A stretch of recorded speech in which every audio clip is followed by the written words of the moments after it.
comment ça va? La rubrique. À toi l'antenne, Tata Maïté. Voilà, donc Tonton Al, comme nous l'avons fait chaque lundi, mercredi, vendredi. Donc mercredi, elle n'a pas pu être là à cause du férié. On n'était pas là. Et c'était Noël. Voilà, c'était Noël. Alors, c'était le cadeau. Voilà, elle nous revient encore, comme elle l'a dit, spécial santé pour les femmes depuis lundi. Donc, Mounara Wartane était endométriose. Bien voilà, c'est très bien qu'elle ait choisi ce thème parce que c'est une maladie quand même qui est rare. Et que beaucoup de gens ne connaissent pas et qui fait beaucoup de ravages aussi. Auprès des femmes. Voilà, surtout. auprès des femmes. Voilà, donc moi je suis très contente qu'elle ait choisi ce thème aujourd'hui. Parce que Wartan on a dit, mais j'avais pas trop d'infos, tellement que de faire large faire barbi. Alors, dama koy baye déjà mu nuyoog auditeurs et internautes yi. Après ñu dugg ci sujet boobu noonu. Bonjour Tata Maïté. Bonjour Tata Fatou. Bonjour Tonton Al. Bonjour Yumpagne. Bonjour sama gars yi Tonton Daouda. waa côté Cher Belé nuyu naa leen yéen ñëpp ak Tata Lari. J'espère que vous avez passé de très belles fêtes. Ah oui, ça. Sama cadeau. Mu ngi ñëw. Asalaamaaleykum mbokku auditeurs yi maa ngi nuyu ku ci nekk ci turam ak santam j'espère bien que yéen it feete ngeen bu baax a baax mu des nouvel an bi maa ngi xaar sama cadeau nag yéen ñëpp nag tout le monde. C'est pas sens unique. Bon tey nag tey. Sa sañ c'est pas. C'est pas sens unique de. danaa ko sa sañ c'est baax na sa collier baax na ah. xooluma la sa kii bi rafet na. macha allah merci. sa tagalu bu baax. ah waa gis nga damay jéem rek mais seen casque bi yàq na tagal bi yëpp. il faut que takk casque bu ko déglu si bopp. c'est pas sérieux ça. jàpp si rek. mais Tata Maïté tey nag endométriose laa indi tey. dafal nag laari looy def foofu. nee na day gérer laari daaw moo war a nekk foofu. damay réaliser émission. bismillah mën nga ko xam naa loolu mën nga ko parce que yaa nga fay toog. Donc, on va parler de l'endométriose en fait, qui est une maladie chronique de l'endomètre. Endomètre, moom képp kuy jigéen rek am nañ ko, machallah. Après, endomètre mooy tax ñuy gis mbaax. D'accord. Ok. Ak aussi les hormones. Donc, bu ñu nekkee période du cycle menstruel, le corps dafay génne ay hormones. Hormones yooyu mooy permettre l'endomètre mu développer wu. Donc, l'endomètre déjà c'est la cavité intérieure, c'est la couche interne en fait de l'utérus.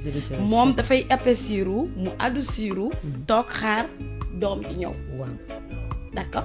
Donc maintenant l'endométriose maintenant moom bu endomètre bi wàccee noonu di xaar moom. Endométriose bu ñëwee maanaam feebar bi moom tu fais une hyperproduction d'hormones. D'accord. Une hyperproduction d'hormones, l'endomètre aussi, il est encore plus gros. Et moom bu demee ba rëy yenn rëy yi aussi bu demee ba développer moom aussi mu larguer ay cellules. Donc cellules yooyu ñooy génn utérus bi.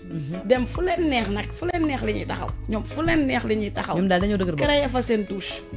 très bien. waaw maanaam ñoom lu leen neex la ñuy def xam nga déjà boo defee une hyperproduction d'hormones. waaw déjà comme dafa mel ni rek feebar bu ñaaw bi rek cancer. c'est une hyperproduction d'hormones moo koy def aussi. fu leen neex la ñuy taxaw amul fenn amuñu sens interdit. te da nga leen di laalee fii ñu fële fee. et puis endométriose peut toucher toutes les parties de l'utérus en fait. mën na jógee ci biti mën na génn hors de l'utérus. mën na dem former foofu hors de l'utérus trompe de Fallope ovaires yi même mën na jóg ba ci intestin bi comme mën na dem même ba ci péritoine bi donc moom fu ko neex lay toog c'est une production d'hormones hormone moom mënoo ko teg mënoo ko téye donc voilà c'est une maladie qui touche en fait sur 1000 cas les 100 femmes sont donc 10%. 10%. Waouh, c'est énorme ça. waaw bëri na parce que ñu bëri dañ koy yor te xamuñu ko. D'accord. Déjà buñ ko amee par rapport aux douleurs déjà duñu teel a xam ne c'est l'endométriose. Ok. Déjà ce qui a fait qu'au Sénégal en fait ñi ñu bëri xam ko. commençons si man même déjà il y a une de nos consoeurs bi ko amoon. ndeysaan qui en a souffert. donc ñu bëri ci moom la ñu xamee feebar boobu. waaw Juliette Ba. Voilà et elle a été quand même très brave que je salue de passage. Très très très brave. Elle est en Côte d'Ivoire d'ailleurs. Voilà génn na ci. Franchement, et elle en a fait aussi des témoignages et puis elle a même écrit son vécu. Voilà par rapport à ça. Donc loolu mat na bàyyi xel bu baax par rapport à ça. Donc si ñu endométriose indil déjà il y a la douleur abdominale. Sa biir day metti. bu biir bu métti bi kii mu jàpp gannaaw gi les douleurs lombaires léegi bu ko defee si jigéen rek xam nga c'est des signes yi nga xamante ne en général c'est prémenstruel nga ne damay waaj a indisposé donc day jàpp ndigg li metti mu wàcc ci tànk yi donc bu wàccee ci tànk yi nga ne est-ce que du nerf sciatique bi est-ce que du sciatique yaa ngi créer yeneen feebar alors que ndeysaan moom la d'accord bu jógee ci loolu déjà y a les règles aussi qui sont irrégulières bu teyee nga gis ko le 10 mois prochain nga gis ko le 20 beneen mois nga gis ko le 2 ils sont pas réguliers du tout. Tu as un cycle, tu peux avoir un cycle de 30 jours mois bi beneen mois nga def ko 1 mois 2 mois beneen mois mu ñëw cycle bi def 17 jours 18 jours tu comprends pas mën nga gis 2 fois tes règles dans le mois. Et puis non, il y a l'abondance aussi des règles parce que déjà bu demee ba def en fait moom dysfonctionnement dem nekk un peu partout dans l'utérus bu gisul ovule bu mu téye dafay désintégrer comme règle normale moom day suivre processus am. D'accord. En fait parce que normalement l'endomètre en fait bu demee ba apaissiru defaru ba pare di xaar nii bu amul fécondation il se désagrège. Ouais. Il se désagrège du moins. Bu désagrégé wu nag si lay génn sous forme de règles. Donc dès l'instant où les cellules sont sorties maintenant de la paroi utérine pour aller autre que l'utérus, en dehors de l'utérus ñoom aussi bu ñu gisul nen bi bien que nen du fa mës a dem bien sûr mais dañuy désagrégé donc ñoom aussi génn sous forme de règles mu nekk sous d'hémorragie en fait. Ok. Donc déjà tu as le flux qui est là qui est abondant. day yokk foo doon gisee mbaax 3 jours 4 jours di nga dem peut-être 2 semaines 3 semaines. C'est énorme. C'est énorme. Et qu'on ait que des règles abondantes dit l'anémie. Bien sûr. Parce que tu saignes beaucoup. Ouais. D'accord. Il y a aussi les douleurs au niveau de la partie abdominale pendant la défécation. Maintenant, bu malade bi demee caca, mu ngi caca, mais biir bi day metti en même temps. D'accord. Ok. Donc il y a la douleur aussi pendant les rapports sexuels. Pendant les rapports sexuels, que ce soit au niveau du vagin, que ce soit au niveau de l'anus, la patiente a mal. D'accord. D'accord. Bu loolu rombé, il y a aussi les règles douloureuses pendant la période des règles. La patiente a très mal au ventre, ce qu'on appelle la dysménorrhée. D'accord. Il y a aussi la constipation qui peut s'allier à la nausée parce que comme on a dit du moins que ça peut se localiser un peu partout dans l'organisme. Maanaam mën na laal utérus bi non seulement génn ba ci intestin yi ou bien péritoine bi. Donc bonjour les dégâts. Borom mën na am constipation am des ballonnements am une nausée une forte nausée même pouvoir même aller jusqu'à vomir hein. D'accord. Donc pour le traitement de l'endométriose du moins c'est chirurgical. D'accord. Moo la ci maanaam mooy xam nga opération mooy dernier recours. Waaw. Mooy dernier recours c'est pour dire rek la gravité de la maladie mooy dernier recours mais déjà il y a l'hormonothérapie. Wow. Parce que comme tu fais une hyperproduction d'hormones donc da ngay nekk sous traitement d'hormones yi nga xamante ne en fait dañuy bloquer yow hormones yi ngay produire. Ok. D'accord. Tu sais ñun dañuy produire l'oestrogène. Donc oestrogène boobu ñuy produire moom la ñuy bloquer donc pour le traitement médecin bi daf lay defaral une ménopause artificielle. Su fekkee jegewoo ménopause moo tax c'est une maladie bi nga xamante ne tranche d'âge bi muy jël c'est du début des règles en fait ki nga xamante ne peut-être am na 15 ans 16 ans 17 ans ba sa ménopause 44 ans 30 45 voilà âge boobu lay jàpp daal avant la ménopause parce que boo nee ménopause rek amatoo production voilà amatoo tes règles donc moom période yooyu noonu tant que yaa ngi jur rek moom mën na ñëw à tout instant. D'accord, par rapport à ça. Donc le traitement repose déjà à créer une ménopause précoce pour la patiente. Ce fait qu'il y a une ménopause écoule pour arrêter toute production d'hormones. Parce que comme hormones yi mooy tax ba moom mu dundu.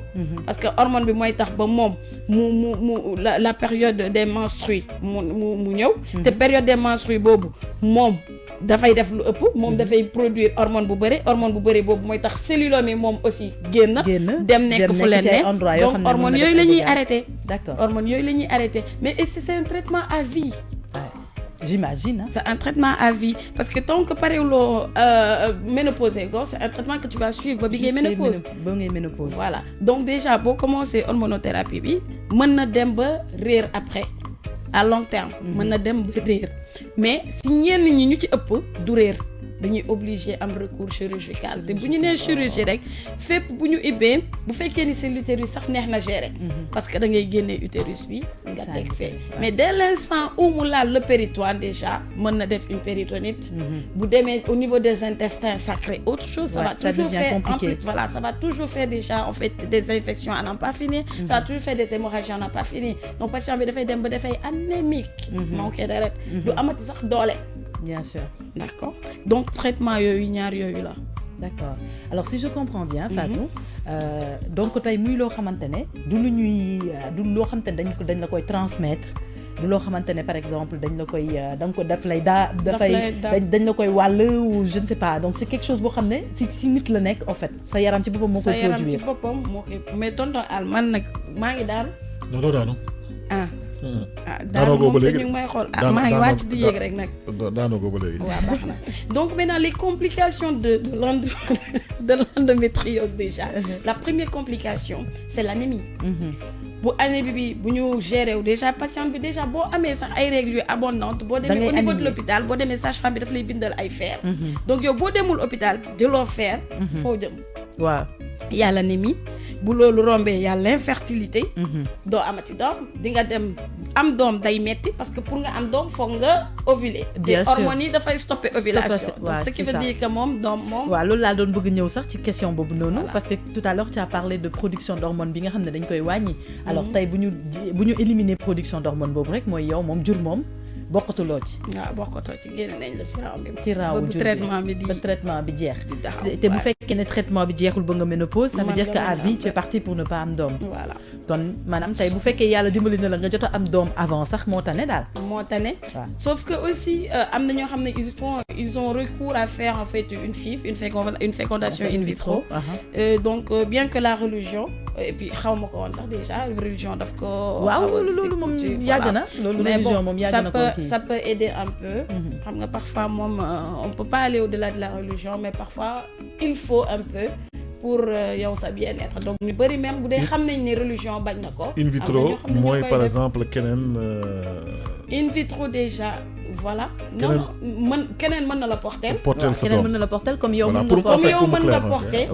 mën nga porter parce que temps moom hormone bi fi muy génnee mooy ni que période bi cycle menstruel bi ngay ovuler ba bi ngay féconder ba bi ngay lii comme yow période boobu mënuloo ko lii dañuy génnee ovule bi dugal ko ci cuve voilà fécondé ko foofu après jël ko implanté waat voilà en fait loolu moo ci kii bi daal le fait que ñu koy génnee fécondé ko delloo si waat ko mooy aspect bi nga xam ne religieusement accepté wuñu ko parce que en fait da nga ko wax si voilà nga jël nga jox keneen mu portel la maanaam nga jël sperme mu sa jëkkër par exemple jox ko beneen jigéen boo xam ne moom moo la koy portel maanaam sperme ci olof mooy maadiw waaw maadiw voilà mooy maadiw bi ak nen bi jigéen bi di fourni ñu jël ko yóbbu ko hôpital boo demee hôpital fa ñoom ñoo koy génnee def ci seen manine jaxase leen dugal leen au chaud même température ambiante sa yaram bi nga xamante ne jigéen bi moom la war a am ba affaire bi jàppandal ñu jël ko delloo ko ci biir ndaw si donc ndaw si mel ni ku yor grossesse bu normale mais à la base c'est une grossesse artificielle absolument non du artificielle c'est normal noonu lañ koy tuddee daal en général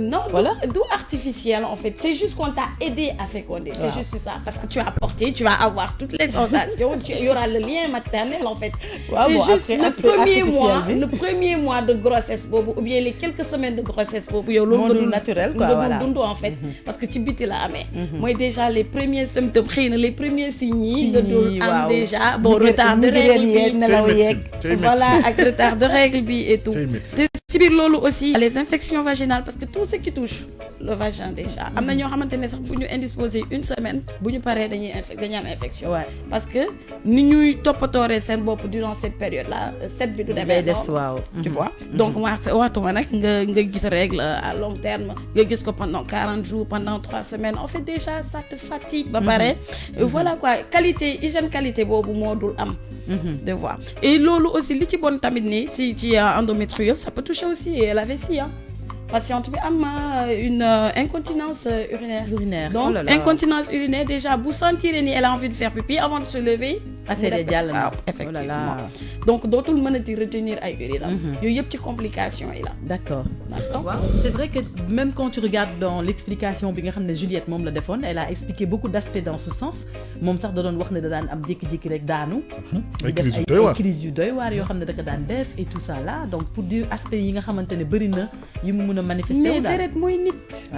Maïté deret mooy nit boo manqué deret rek lu ne dafay ñëw déjà boo manqué deret rek da ngay xam tu n'as plus d'oxygène en fait parce que les globules rouges ñoom ñooy véhiculer oxygène bi ci yaram bi donc ñoom s'ils sont en baisse déjà patiente boobu fu mu dugg déjà day am problème mu noyyi bien sûr déjà day am problème mu yaax déjà globules rouges déjà bu fekkee amoo deret rek les globules rouges ne sont pas bien te ñoom en fait c'est l'homme c'est l'être humain en fait les globules rouges bien sûr ce système immunitaire en fait moom mooy déstabilisé wu en fait ça touche tout. En fait, ça touche tout. Le système immunitaire, ce sont les globules blancs, ñoom ñooy les combattants.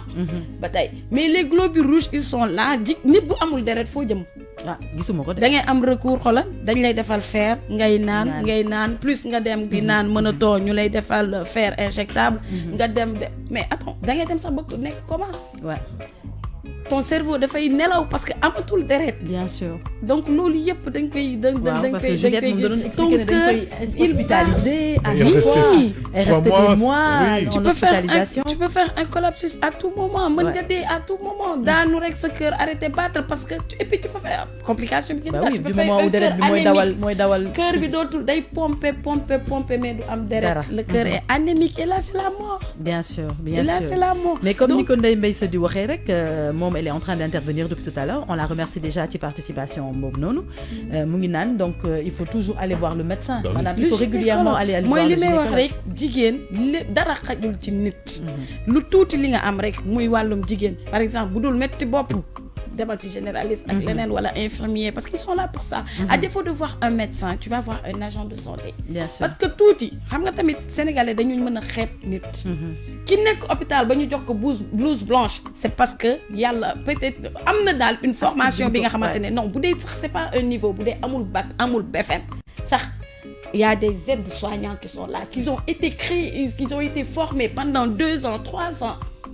ñi amul sax CM2 musuñu jàng les matrones que tu trouves à l'hôpital ñoom ils ont été formés pendant 5 ans 10 ans amuñu diplôme mais ils ont l'expérience qui est là il y a l'expertise qui est là donc ñooñu nu mu bon nu mu tudd parce que ñooñu ñoom ñooy créer ASC yi ASC yi mooy relais communautaire yi ñoom ñoo leen di former kon ku dem bay former ay relais communautaire kooku am na lu la am na loo xam donc ñu bañ leen a xeeb parce que ñun dañoo mën a xeeb da ngay dem hôpital gisuloo sage-femme gisuloo infirmière ñu naan moom kii ASC la moo kii mënuma faj kii mënuma xaaral ma dem toog xaar ko ou bien xaaral ma dem ci kii mu may ma nga dem ci sëriñ ba wala nga dem ci kenn jël ay décoction wala dara en fait c'est ça aussi notre problème ñun dañu am je ne sais pas si c'est un complexe wala comme xeebeel bi daal je ne sais pas xawma lan la mais daal dama bëgg nit ñi xam ne képp ku ne hôpital ñu autoriser la nga sol blouse blanche c'est parce que am na as connaissance bi nga xamante ne tey jii mën nga sax orienter nit même te mënuloo ko faj mën nga jël nit ki fii ne ko fii nga war a dugg fii nga war a dem fii nga war a dem bon je veux dire aujourd'hui en fait parce que loolu soo ko waxee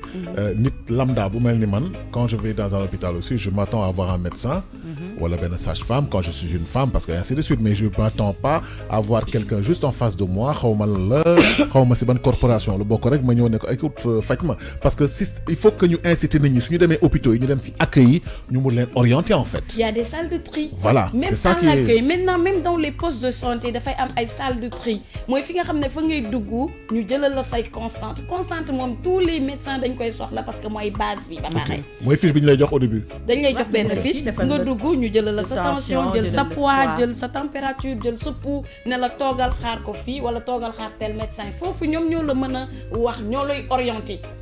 ñoom ñoo lay orienter il faut voilà maintenant dem nga hôpital à défaut de voir le médecin à défaut de voir le spécialiste même le gynécologue et l'obstétricien tu vas voir un généraliste à défaut de voir le généraliste va voir une sage-femme va voir une sage-femme madame daal tu as toujours une orientation bien définie boo xam ne mën nga fa dem même bu fekkee ne ñoom duñ la dimbali ci li nga soxla carrément mais dinañ la jox orientation yi au moins le départ il faut un accueil ne la par exemple defal lii wala jaaral fii wala demal ci diw wala demal ci lee comme ça au moins nga xam fan nga jëm parce que tamit li muy wax c'est important il nous arrive parfois nga dem hôpital doo xam trouve kan pas moo le médecin parce que parfois médecin yi sax duñu ñëw wala nga dem ñu ne la par exemple médecin bi am na yenn hôpitaux yoo xam te ne médecin bi par exemple comme man j'en vois dans certains centres sociaux yoo xam te ne le gynécologue am jour yu mu fay nekk yow boo xamulee jour bi gynécologue bi dafa nekk wala jour bi spécialiste bi dafa nekk parfois tu y vas comme ça ñëw ak sa métit ak sa douleur donc boo ñëwee ñu ne la gynéco bi nekk fi rek nga ne yow da ngay ñibbi alors que peut-être il y a une sage-femme qui est là il faut s'informer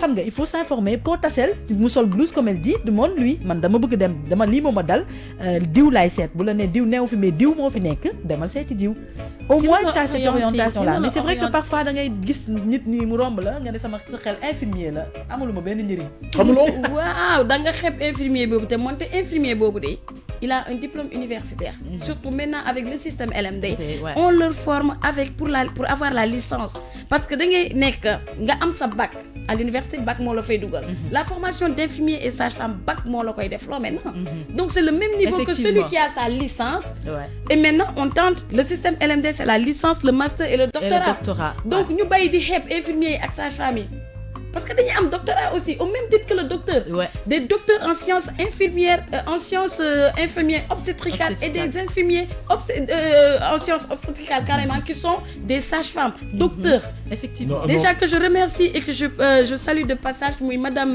Guèye ñàkk xam la du xeeb mais ñàkk xam la xam naa waaw non je pense que comme tu dis Al ñàkk xam la parce que tu sais dans le corps médical man c'est ce que j'ai remarqué au fait il y a beaucoup d'informations qui ne sortent pas habituellement parce que comme on dit dans le corps médical c'est maintenant ça qui commence à peut-être faire de la communication un peu si seeni aspects yi nga xam te ne c'est xaw ma naka lañ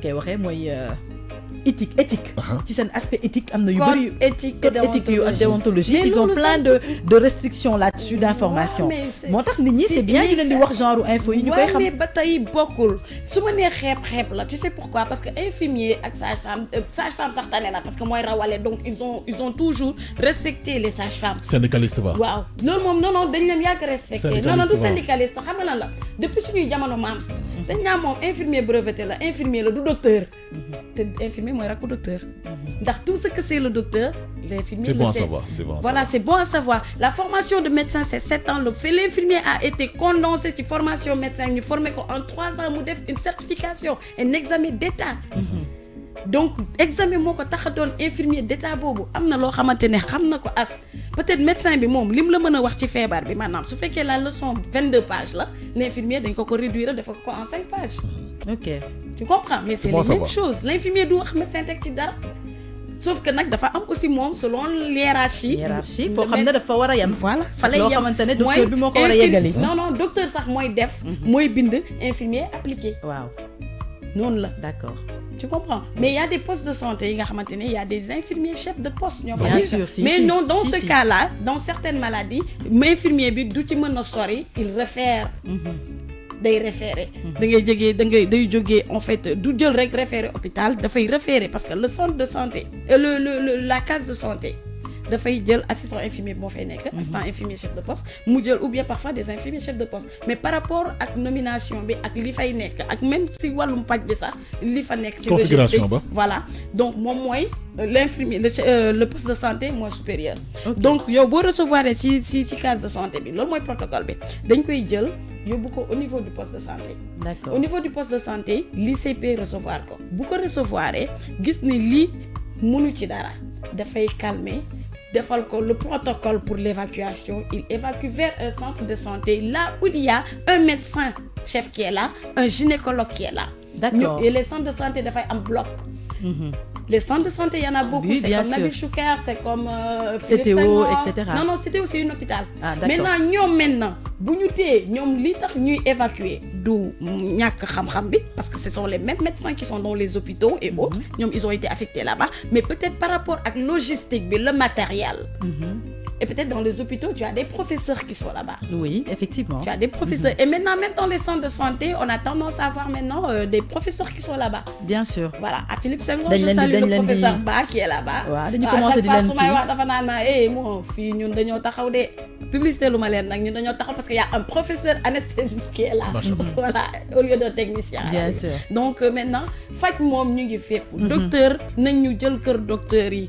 def ko suñu kër boo amee lu la metti bul jéem a laaj kenn demal hôpital ticket yi yomb na même bu amul garab dinañ la prescrire au moins di nga xam ne kayit bii bu ma amee garab gii dina ma faj au moins te bàyyi maamën yi parce que moo ñuy lor di nga dem faju ji endométriose ñu joxee la fa nga jëlee fa cancer wala insuffisance rénale am na lu ko gën bien sûr li gën a gaaw mooy dem hôpital et comme je dis les conseils santé nag mooy lan l'hygiène de vie bu salubre ba pare hygiène de vie et aussi ñi nga xamante ne seeni doom dañ koo am wala seeni jabar ngala góor ñi ñooy njëkk a daw tonton Al jigéen moom bu amee feebar tuuti rek góor ga jëkkër ji ñi ngay gis ñi nga xam ne sur 10 cas 7 yëpp seen jëkkër yi abandonné nañ leen. Non, c'est pas bien ça. te c'est pas normal y a le suivi parce que boo nee psychologique stress bi sax. xam nga boo stressé rek tu fais une hyperproduction d'hormones. d'hormones, donc c'est lii sûr, déjà c'est c'est une sûr. maladie qui donc tu dois lutter contre le le stress ouais stress rek daf koy joxe. dëgg la. stress rek daf koy joxe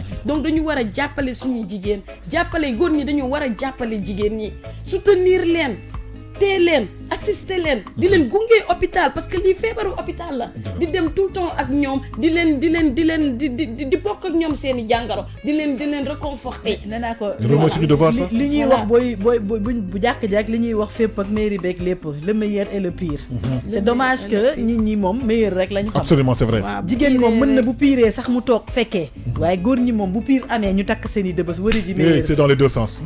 yéen moom Équilibrons la chose. léegi tonton Al. Oui. waaw da nga am benn question. mais des fois aussi ndimbal na ci fenk loxol borom jigéen ñi aussi nañuy góorgóorlu di def loo xamante ne seen jëkkër yi dinañ am motivation buñ leen di dimbalee mais da ngay nekk ak sa jëkkër respecté woo ko faale woo ko di ko tong bëgg bu demee non C'est une question de santé. c'est une question de santé mën ngeen reyante yàlla bu ci man gis njaboot naa judd nag. couple yoo xamante ne yërmande. gis naa couple yoo xamante ne du ñu tuddante benn couple bi nga xamante ne du ñu tuddante Loolu couple la loolu. xoolal déglu ma du couple moom xoolal bees ba la ñuy wattante mais bu feebaree jëkkër ji bàyyi na lépp lu mu defoon gàddu yóbbu hôpital donc feebar moom mooy ñooñu amuñu problème de loolu ñooñu amuñu problème de dañuy reewantu waaw Dañuy reewantu grave. kay grave. loolu du problème reewantu la waaw mais ba tey mais tey jii boo feebaree am na loo xamante ne boo koy comporté woo ak sa jëkkër day lay jéppi même boo feebaree dina la bu dee am na imputation budgétaire dina la ko jox boo bëggee xaalis dina la ko jox tout ce qui est nécessaire dina la ko jox pour nga faju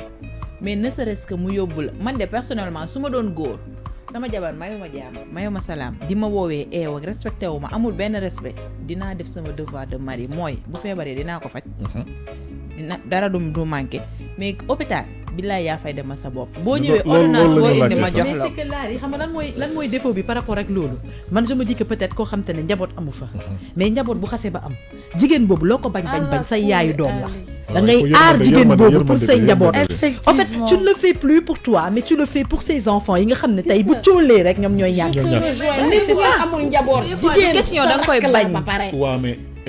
mais rek nag dafa war a respecter mag du question da nga koy bañ mais juste pour da nga koy corriger mais feebar non jigéen da nga war a régler feebar la def leen nànk bu ñu feebaree nit bu feebar bu bees bi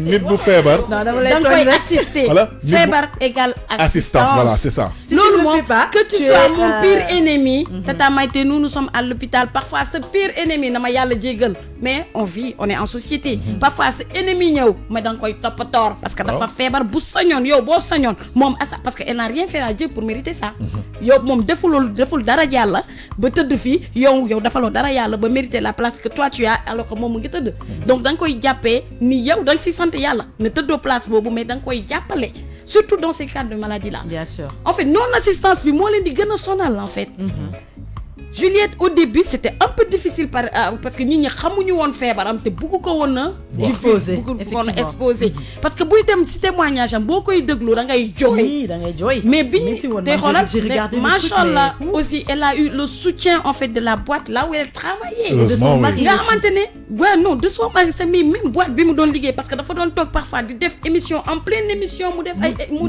déggul même avant daanu sax mu def mu saigné foofu yëpp ñooñu daw si te kenn du ko yëg jàppale ko dimbale ko mu changé et tout elle a eu ce soutien là seulement nag ça a été très tardif parce que teelu ko wax mais nag moo tax ma ne soutien bi ci famille la war a jiitu parce que nous sommes agents de santé ñu ngi ci biir hôpitaux yi ñu ngi fépp ñu ngi gis li fa demee fii Sénégal boo feebaree dañ lay ber teg la fele. waaw lii xam nga lii lan la. lii thème société la léegi nag dañu tënk mbir bi. voilà dina ci ñëwaat non assistance à personne en danger loolu dafa am solo c'est juridiquement c'est pénal hein loolu affaire waaw donc je pense que ne voilà on a fait le tour voilà tonton Al def nañ le tour donc juste je pense que waxtaan bi di ko yóbbu fii sax c'est juste pour attirer attention nit ñi wax leen ne dañ bu ñu négliger yenn feebar yi ñu am parce que tey mën na leen gàllankoor ci loo xam ne sax musiba lay doon suba parce que feebaru stress la voilà donc te stress vraiment moom c'est lié à la société à la vie pression sociale en tout cas merci beaucoup Fatou encore une fois jàng nañ lu bëri machallah ci feebar boobu di endométriose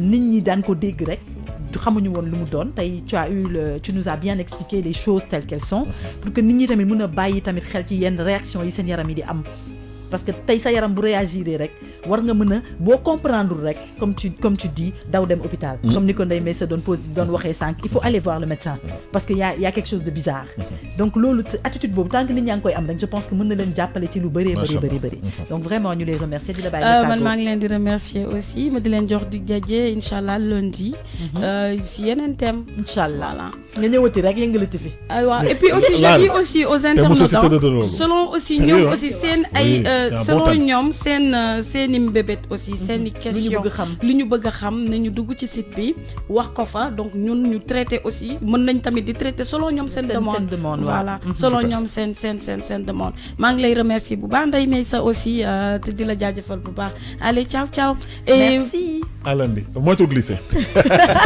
tonton Alte yow la jël voilà c'était King Santé ñu doon wax ci endométriose voilà muy maladie boo xam dafay dal jigéen madame société